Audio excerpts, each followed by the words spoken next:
A little girl walked into a store with her younger brother, holding a crumpled dollar bill and a handful of coins. She just wanted milk. What happened next? Nobody in that town saw coming. There's a moment in life when you see something so wrong, so unfair, that it stops you cold. You think, somebody has to do something. Somebody has to step up. This is a story about what happens when the people nobody expected showed up anyway. Stay with me, because by the end of this, something inside you is going to feel different. The town of Millbrook, Ohio was one of those quiet places where everybody knew everybody. Small houses, old trucks, a gas station on the corner, and one grocery store, Harlan's Market, right in the middle of Main Street. It wasn't a rich town, but it wasn't a cold one either. Or at least, that's what people like to think. Maya was 9 years old. Her brother Caleb was 6. And for the past 4 months, since the car accident that took both their parents on a rainy Tuesday night, they had been living with their grandmother, a 73-year-old woman named Ruth, who had bad knees, a fixed income, and more love in her heart than her body could hold. Ruth did everything she could, but some weeks, everything she could wasn't enough. That particular Saturday morning, Ruth woke up with a fever. She could barely lift her head off the pillow. She whispered to Maya from her bed, told her there was some money in the blue jar on the kitchen shelf, told her to go to Harlan's and get milk and bread, told her to come straight back. Maya nodded. She got Caleb dressed. She counted the money from the jar, $1.63. Coins mostly. She put them in her coat pocket, took her brother's hand, and walked the 4 blocks to Harlan's Market. The store was quiet that morning. A few older people doing their weekend shopping. A woman with a baby in the cart. The low hum of the refrigerators at the back. Maya walked straight to the dairy section. She picked up the smallest carton of milk, $1.49. She carried it to the front register, where a man named Derek was working the counter. Derek was in his late 30s. He'd worked at Harlan's for 6 years. He wasn't a mean man, exactly, but he wasn't a warm one either. He had a habit of watching people he didn't trust. Maya put the milk on the counter. She reached into her pocket and started counting coins onto the belt, one by one, slowly, the way kids do when they're trying very hard to get it right. Derek watched her with his arms crossed. She counted out $1.49 exactly, pushed it toward him, looked up and said, quietly, "That's the right amount." Derek looked at the coins. Then he looked at her. Then he looked at Caleb, who was standing just behind his sister, holding the sleeve of her jacket. And then Derek did something that nobody in that store expected. He picked up the phone behind the counter and called the police. He told them there were 2 unaccompanied minors in his store, and he wasn't sure where they came from. Maya stood there. She didn't run. She didn't cry. She just looked at him and said, "We live 4 blocks away. Our grandma is sick. We just needed milk." Derek said, "I'm sure someone will sort it out." The woman with the baby in the cart looked over. She saw what was happening. She looked away. The older man near the bread aisle saw it too. He put his head down and kept shopping. Nobody said a word. Caleb tugged on Maya's sleeve and whispered, "Are we in trouble?" Maya squeezed his hand and said, "No, we didn't do anything wrong." But her voice was shaking. 2 officers arrived within 10 minutes. They were polite. They asked Maya her name, her address, who she lived with. She answered every question clearly, calmly, like a little adult who had already learned that the world sometimes requires you to explain yourself, just for existing. The officers looked at each other. They could see. This was a 9-year-old girl who walked to the store for milk. That was it. That was the whole story. But protocol meant they had to confirm. They had to call Ruth.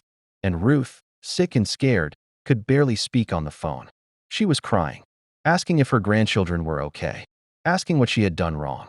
She hadn't done anything wrong. While all this was happening, while Maya stood near the exit with her brother, the milk still sitting on the counter, the coins still sitting on the belt, a sound came from outside. Low at first, a rumble, like distant thunder, then louder. Then the windows of Harlan's Market started to vibrate. A motorcycle club called the Steel Road Brotherhood had been passing through Millbrook that morning on their way back from a charity ride 2 towns over. 12 bikes, 12 men in leather jackets with patches on their backs and helmets on their heads, and a reputation that made most people in small towns lock their doors a little faster. They pulled into the gas station next door to fill up. One of them, a man named Travis, who was 44 years old, had hands the size of dinner plates. and a beard that had been growing since he was 22. Walked over to Harlan's to grab a coffee. He pushed open the door, took 2 steps inside, and stopped. He saw the 2 kids near the exit. He saw the police officers. He saw the coins on the belt.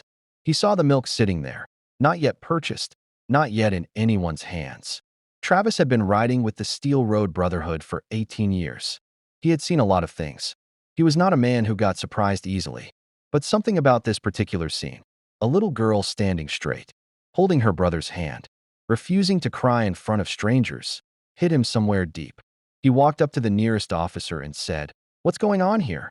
The officer explained the situation. Unaccompanied minors. Grandmother sick at home. Called to confirm. Travis nodded slowly. Then he turned to Maya and crouched down.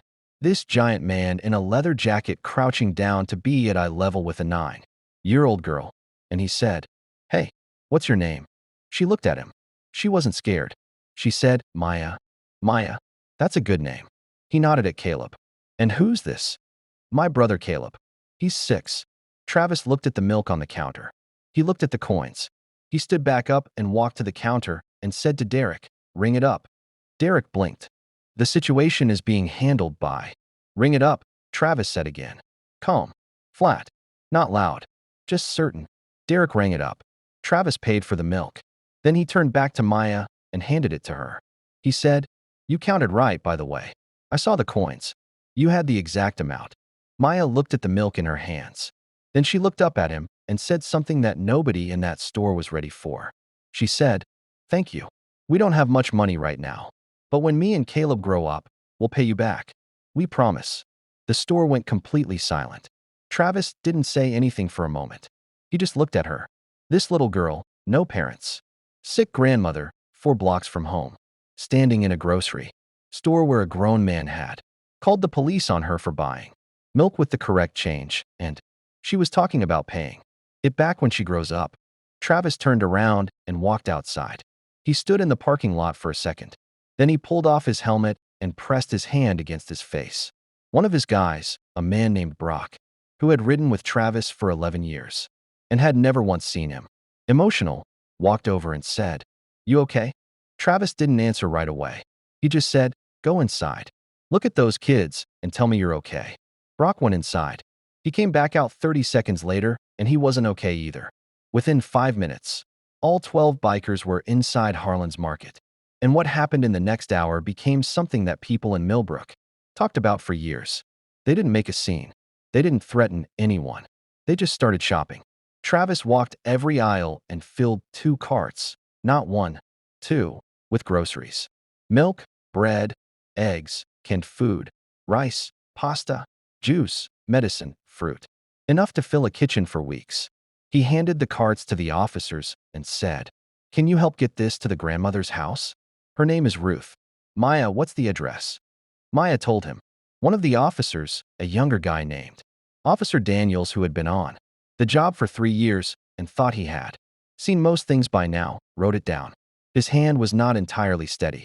Brock, meanwhile, had taken Caleb to the snack aisle and told him to pick anything he wanted. Caleb looked up at this enormous tattooed man and said, very seriously, "Anything?" Brock said, "Anything." Caleb picked a chocolate milk and a bag of chips and then thought about it for a long time and also picked a small stuffed bear that was hanging near the register. He looked at Brock like he was worried he'd taken too much. Brock said, "Good choices." Another one of the bikers, a quiet man named Gary, who almost never spoke, walked up to Derek at the counter. He didn't say anything threatening. He just put both hands flat on the counter and said, very quietly, "A little girl came in here with the right amount of money, and you called the cops on her. I need you to think about that for the rest of your life." Derek didn't respond. He just looked at the counter. Gary nodded once and walked away. Before they left, Travis knelt down in front of Maya one more time. He reached into his jacket and pulled out a folded piece of paper.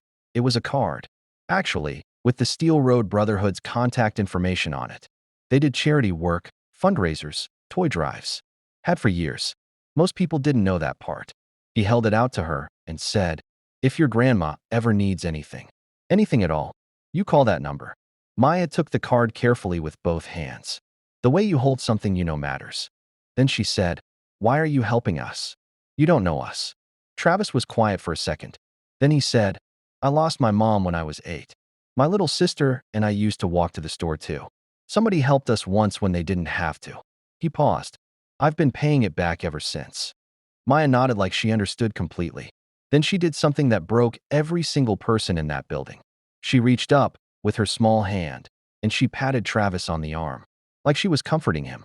This little girl, who had lost her parents, who had just been humiliated in a public store, who was holding grocery bags for her sick grandmother, she was comforting him. Travis stood up. He put his helmet back on. He walked out without another word.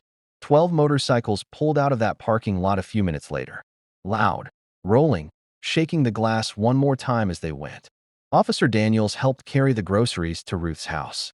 When Ruth opened the door and saw 2 police officers and 4 large bags of food on her porch, she started crying before anyone said a word. Maya walked in, set the milk on the kitchen table, and said, "We got everything, Grandma. And some extra stuff, too." Ruth pulled both kids into her arms and held them there for a long time. Later that day, Officer Daniels went back to the station and wrote up his report. In the notes section, where officers usually just write procedural observations, he wrote one extra line that wasn't required. He wrote, "In 18 years of this job, I have never seen kindness move faster than fear. Today it did."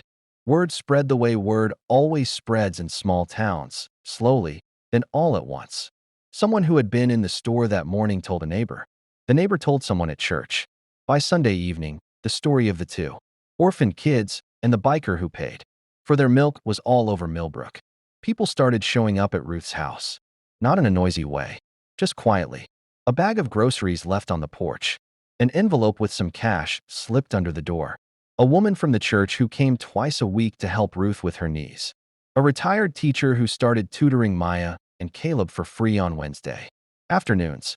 The town that had looked away in that store started looking back. Derek, the cashier, quit his job at Harlan's 3 weeks later.